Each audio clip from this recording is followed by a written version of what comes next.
The NHL is terrified of this as we get a massive update surrounding Heiskanen heading into Game 4 versus the Winnipeg Jets, which changes everything for the Dallas Stars heading into the remaining games. We're going to break down this line changes and everything you need to know later on this episode. Before we get into that, if you're a part of the 88.6% that's enjoying this video and hasn't subscribed yet, make sure to go down and hit that subscribe button. It's completely free. It helps us out a bunch. And in return, we'll give you updates from not only your Dallas Stars, but the rest of the National Hockey League. Well, with that, we got up straight into the first topic today, Darius, where we did get a couple updates leading into the practice today. Heiskanen is a possibility for Game 4 tonight. It continues on with saying, depending on how the morning skate goes, Heiskanen will return, and it leads right to the Dallas Stars tweeting about it themselves, and it seems dead certain that Heiskanen will return to the Dallas Stars lineup heading into the game. And just overall, what is your thoughts about getting their best defenseman, one of the best defensemen in the NHL, back into this series?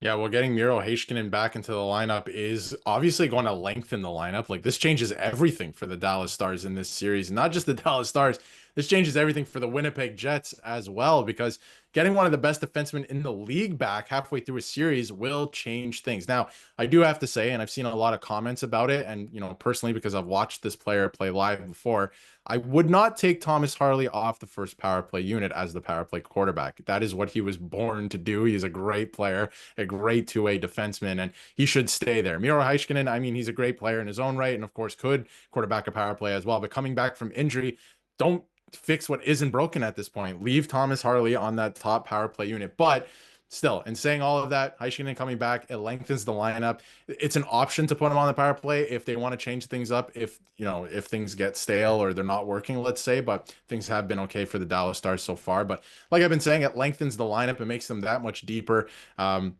harder to play against for the Winnipeg Jets, because everyone's rolling right now, and you're adding one of the best defensemen in the entire league to this, obviously, defense core in the middle of this series. I mean, the Winnipeg Jets are going to have to plan for that, different game plan, stuff like that, the matchup game, especially adding him back in at home in Game 4. That is a big factor as well. So, he's had a tough season with injuries, and obviously this one that followed him into the playoffs, but it sounds like he's ready to rock. And I think the Dallas Stars are on a collision course to meet the Edmonton Oilers in the conference final again.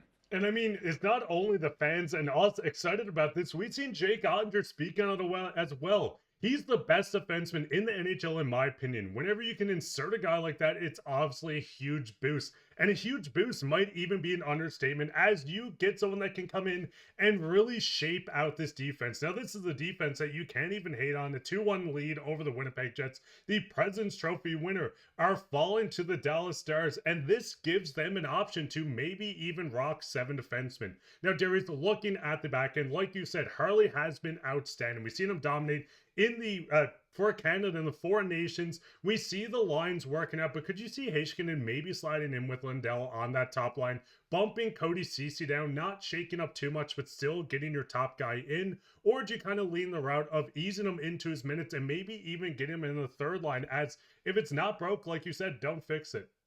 I think a lot of teams were doing the easing back end thing. I don't think that the Dallas Stars should. I think he should be on the top pairing, like you said. Lindell's been awesome, even without him. But you move Cody Ceci down, you move Labushkin down to the third pairing.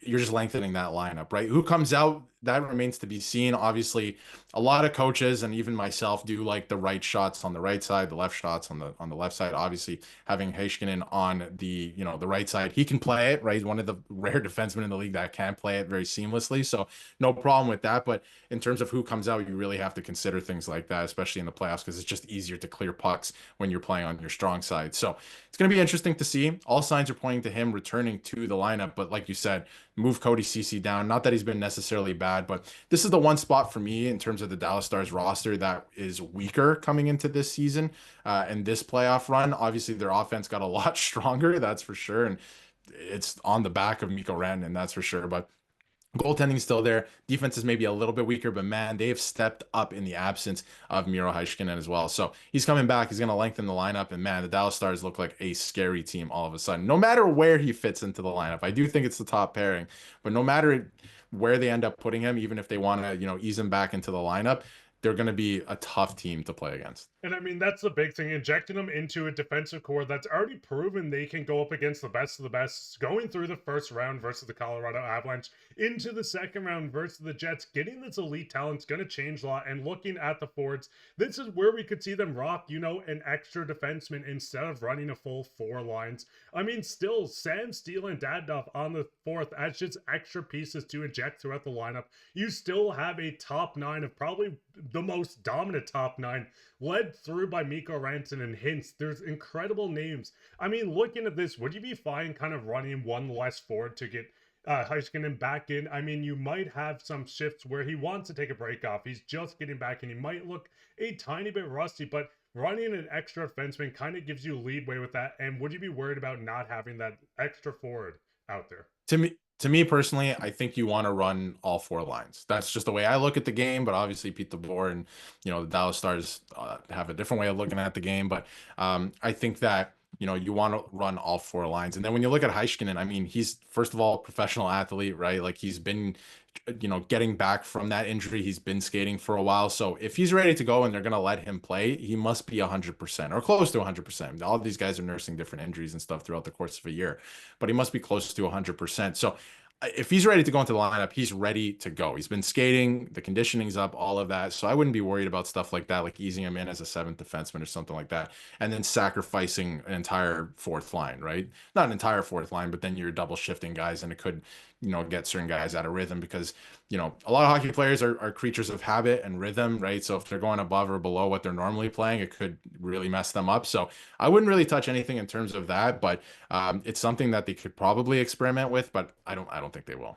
And I mean, let's end this off by looking at the forwards. You had to talk about Mikko Rantanen himself. Darius, just looking at the stats, it's video game numbers at this point. Yes, there was one game that Connor Hellebuyck had a shutout. Who cares? Look how dominant this guy has been within the lineup. I mean, you can pause and you can read down throughout this on just how many points he's been putting up. Every game feels like a multi-point game, back-to-back hat tricks. What are your thoughts on just how Mikko Rantanen has really changed things for the Dallas Stars? We've seen him come over in a trade with Carolina. Some people were worried that maybe his time in Carolina was going to reflect on how he's been in Dallas, and it's been the complete opposite. I mean, you can see Mikko Rantanen sitting number 1. Maybe you can say Nathan MacKinnon was only good because of Mikko Rantanen as you're sitting and down there at number 8 or 9, whatever it is. Who cares? Mikko Rantanen has been dominant. And what's your thoughts on just the future outlook with this full healthy Dallas Stars team, which feels like the first time in forever? Yeah, it seems like the first time in forever. And I mean, he's an absolute dog right now. I mean, Connor McDavid, what he did in the playoffs last year is unbelievable. And it looks like Rantanen, if they go all the way, is going to rival that. So he's putting up video game numbers, Gretzky numbers, whatever you want to call it.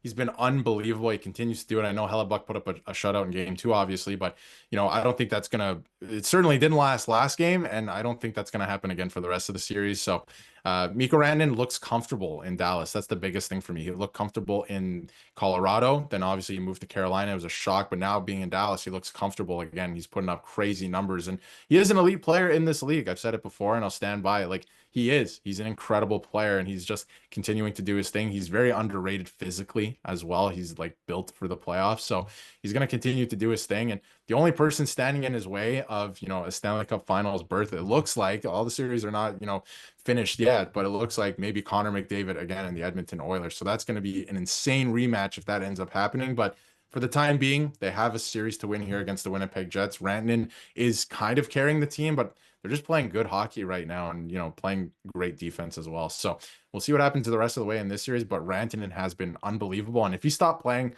today in the playoffs, it would take a while for somebody to beat out his point totals. And I mean, they're going to end up taking a 3-1 chokehold, or we're hoping at least tonight against the Winnipeg Jets while they take them on at home. But what's your guys' thoughts on this? What type of lineup would you run tonight? Go down and leave a comment on what your projected lineup would be. If the lines are out by the time you're watching this, go let everyone know down in the comments. Let me know what you think Heiskanen can put up tonight. Do you think he's going to put up multiple points? Do you think he's going to be a sound defensively? Let us know everything down in the comments. While you're down there, leave a like, subscribe, share this with your friends. We'll be back with another episode, so keep your eye out for that. But I've been your host, Mark, with my co-host, Darius, and take care.